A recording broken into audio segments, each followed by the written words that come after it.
Muchas gracias, senadora. Hoy estamos terminando las audiencias públicas que tanto la Cámara de Diputados y el Senado de la República, a través de un acuerdo que suscribieron las presidencias de las mesas directivas de ambas cámaras, las audiencias públicas en relación a las alternativas para la regulación de la marihuana, la cannabis. Es importante señalar que desde mi punto de vista estas audiencias han sido pertinentemente abordadas. Creo que ha habido una diversidad importante respecto a un tema que a todas luces es un tema polémico, es un tema en donde encontramos claros oscuros. Ciertamente, desde lo que establece algunas de las convenciones hasta lo que nos muestra la realidad, y tenemos que buscar como Congreso de la Unión, a partir del amparo de la Suprema Corte de Justicia de la Nación,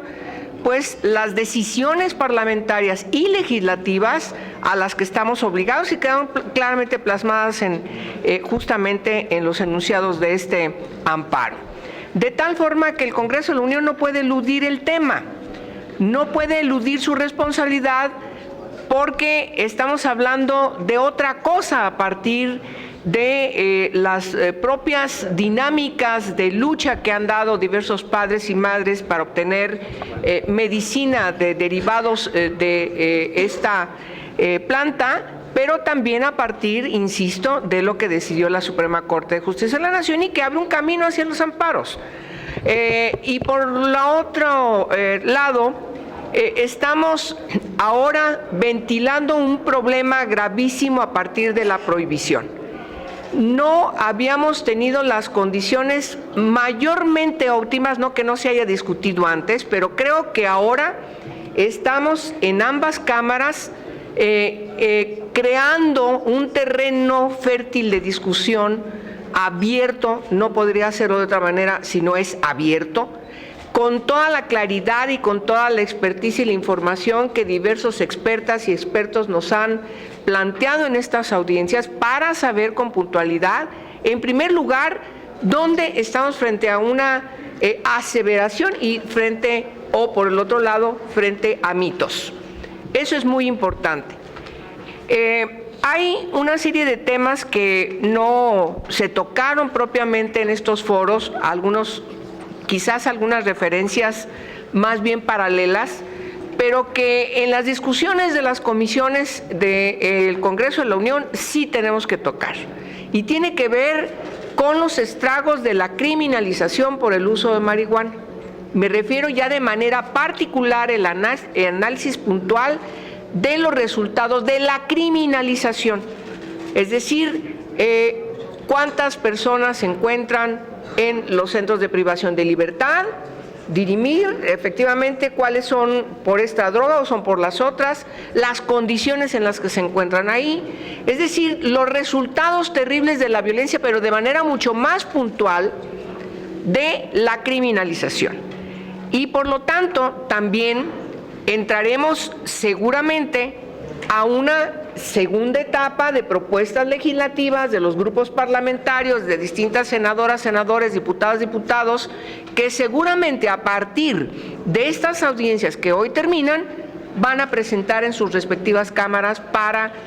ya tener en la mesa de discusión hacia el dictamen de lo que tengamos que ponernos de acuerdo, pues todos los elementos que nos permitan efectivamente retomar de estas discusiones, de estas audiencias. De tal manera que yo termino diciendo que fue muy importante que el Congreso de la Unión convocara estas audiencias,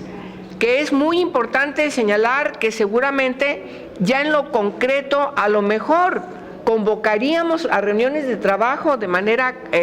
ya más puntual para determinar el alcance de las reformas. Y claro, no hay lugar a dudas que en esto se tiene que expresar la voluntad política. Ya México no puede seguir siendo lo que es, tenemos que buscar alternativas y entre mejor nos pongamos de acuerdo para ir, no en la gradualidad, hacer como que estamos haciendo pero que al final no hacemos, no me parece tampoco que sea el camino. Eso creo que lo que nos han enseñado quienes han hablado en estas audiencias también nos lo han dicho de manera puntual.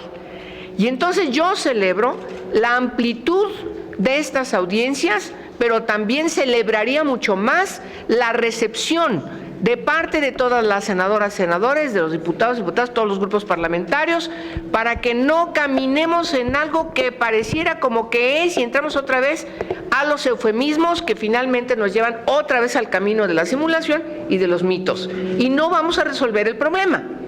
Yo creo que hoy estamos en condiciones favorables para, desde el punto de vista del Congreso de la Unión, resolver el problema. El otro ya está delineado, El de los amparos ya está delineado y se puede seguir por ahí no sé cuánto tiempo, y entonces me parece que respetando esa decisión personal que cada quien tome, recurrir a los amparos, yo creo que no hay lugar a dudas de la responsabilidad que tenemos como Congreso de la Unión. De tal manera que lo único que diría para finalizar mi intervención es que Cámara de Diputados y Senado de la República pongámonos de acuerdo, y eso ya nos tocará cuál es la Cámara de Origen. Lo que sí es cierto es que la otra tiene que estar presente en la discusión del dictamen. Más allá de la formalidad de cuál sea la Cámara de Origen en la discusión de alcance de las reformas, la otra Cámara tiene que ir acompañando esa discusión hacia el dictamen, porque de eso se trata, y eso es lo que ustedes nos han, incluso en sus intervenciones, nos han estado planteando, de que tomemos con seriedad la magnitud del tema que hoy estamos discutiendo en el Congreso. ¿Sería cuánto, vicepresidenta de la mesa del Senado? Muchas gracias por darme la palabra. Muchas gracias, senador.